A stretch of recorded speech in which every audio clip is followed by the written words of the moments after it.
안녕하세요. 키다리 선생님입니다. 오늘은 지난번에 배운 지수법칙의 문제풀이를 해보려고 해요. 개념을 알았다고 해도 문제에 적용해서 풀어가는 것은 다른 능력이기 때문에 반드시 문제풀이 연습을 해야 해요. 그러면 시작해 볼게요.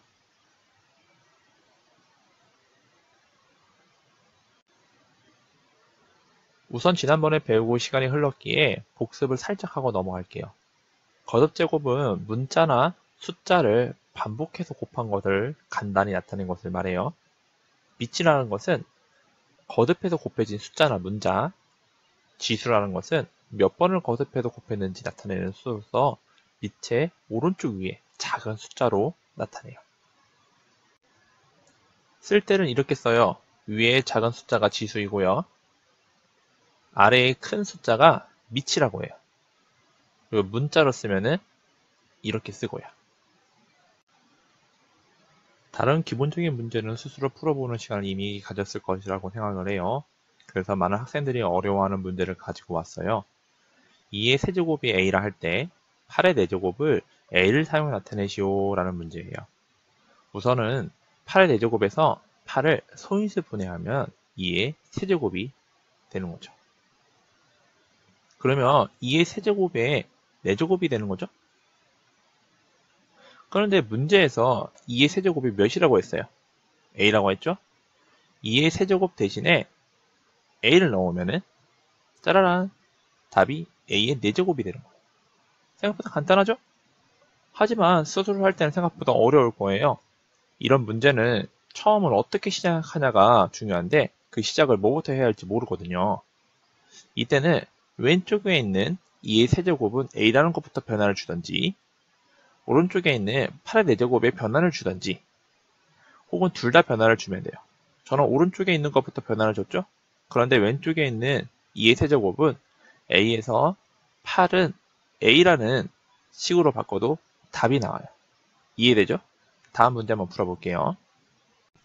a가 3의 x 플러스 3제곱일 때 9의 x제곱을 a를 사용해 나타내시오 라는 문제예요. 자, 앞에서 이야기한 것처럼 이 문제는 어떤 것부터 시작해야 할까요? 이번에는 왼쪽에 있는 것부터 시작해 볼게요. a가 3의 x 플러스 3제곱에서 3을 분리시킬 거예요. 그러면 a는 3의 x제곱하고 곱하기 27이 되는 거죠. 그리고 3의 x제곱만 남기기 위해서 27을 양변에 나눠줄 거예요. 그러면 3의 x제곱은 27분의 a가 되는 거예요. 자, 여기까지 왔어요. 여기까지 왔는데 감이 잡히면 공부를 어느 정도 한 거예요. 만약에 감이 잡히지 않는다? 그럼 공부를 조금 더 많이 하셔야 돼요. 알죠? 자, 이번에는 오른쪽 것을 바꿔볼게요. 9의 x제곱은 3의 2제곱의 x제곱이에요. 그런데 지수법칙 중에서 가로 안과 밖의 지수를 바꿔줄 수 있다는 것을 배웠어요. 그것을 여기서 사용하는 거죠. 2와 x의 자리를 바꿔주면은 3의 x제곱의 2제곱이 되는 거죠. 그런데 앞에서 3의 x제곱은 몇이라고 했어요? 네, 27분의 a라고 했죠. 그것을 대입하면 답이 되는 거예요.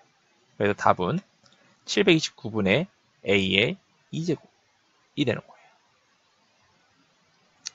자, 여기까지 왔어요. 문제풀이 두 가지를 했는데 좀 어려워하는 것들을 가지고 왔지만 솔직히 한번 해봤다고 해서 수술을 할 수 있다고 생각하지 말아요. 꼭 반드시 연습해야 되고요. 연습하고 반드시 다시 한번 또 연습하고 또 연습해서 자신의 것으로 만들어야 돼요. 알았죠? 오늘 큰 도움 되었길 바래요. 다음에 또 볼게요. 키다리 선생님이었습니다.